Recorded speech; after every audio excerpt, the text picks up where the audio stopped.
Perkerra, the primary source of water for the Perkerra Irrigation scheme, is experiencing its lowest water levels in 20 years. This has had an impact on the farming activities taking place in one of the country's oldest irrigation schemes. Bridget Ngana was in Baringo County, where she spoke to farmers on how lack of water threatens the existence of the scheme and the livelihoods it supports.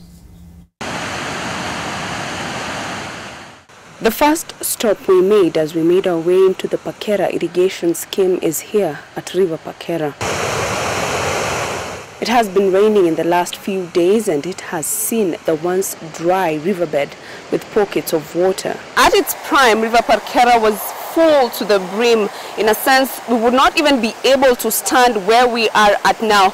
But right now, the perspectives are different, a depiction of how the cutting of trees upstream have affected the levels of water in this river. Michael Bartonjo has been farming at Perkerra since the 70s.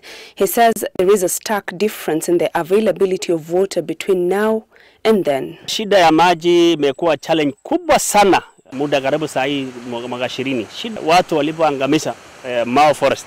Tukapata shida kama Perkerra Irrigation School na ile sisters irrigation ambayo tunayo within Baringo. So sisi tunakosa maji, hata leo tulikosa toka mwezi wa 10 mpaka saa hii. Shida, tumechanganyikiwa, ukulima imeharibika, mimea yetu imeungua, wanyama wetu imeungua, na shida karibu watu wanafanya clashes ya maji. Maureen Kiptum is busy trying to get water into her onion crop. She says she almost lost her produce due to lack of water at the scheme and the delayed rains. Naenda hasara kabisa kwa sababu hii shamba sijamaliza kupanda kwa sababu ya shida ya maji. Tangu nipanda nimeweka tu maji 3 na italipia 2,000 yenye siku kunywa. The Perkerra Irrigation Scheme covers an area of more than 5,000 hectares, but only 2,000 hectares are under crop. If they grow corn or maize, they can harvest twice per annum. But because of the receding volume of water, then it has actually reduced the size.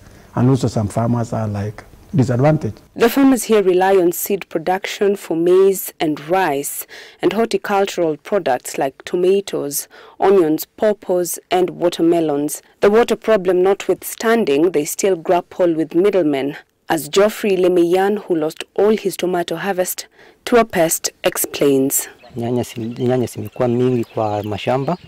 For the county government of Baringo, should the fortunes of the Perkerra Irrigation Scheme increase, then farmers should grow a uniform crop and form cooperatives to help push their produce to the market. We need to still work with the national government so as to actually upscale the irrigation from 2,000 to even 10,000. We are going to actually assist our farmers in looking for these markets.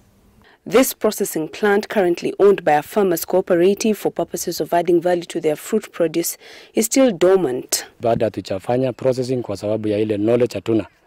Lakini so far tuko tayari kutafuta investors kutoka Kemri, kutoka nje na pia wafadhili kutoka serikali.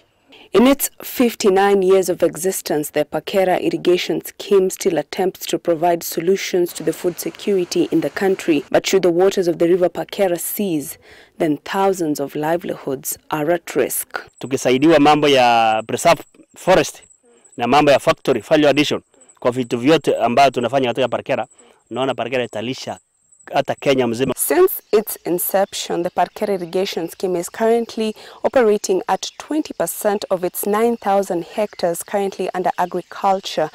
The problem for the farmers is not putting the crop in the land. However, it is ensuring that they get value for the crops that they harvest once they take them to the markets. Bridget Ngana, NTV, Baringo County.